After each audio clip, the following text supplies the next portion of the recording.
दर्शन गाने बजायो बोली बजायो। ओम शांति एंड जय झूलेलाल।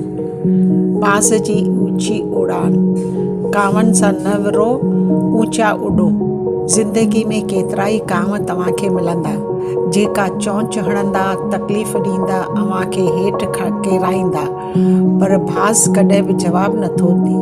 हू रुॻो पंहिंजी उड़ान ऊंची कंदो वञे थो। जेतोणीकि कांव पाण ई हेठि किरी पवे थो। इन आखाणी जो संदेश आहे, मुनफ़ी माण्हुनि खे जवाबु ॾियणु बंदि करियो, पंहिंजी उड़ान ऊंची करियो, फ़िक्र, कम ऐं सोच में ऊंचो उथो।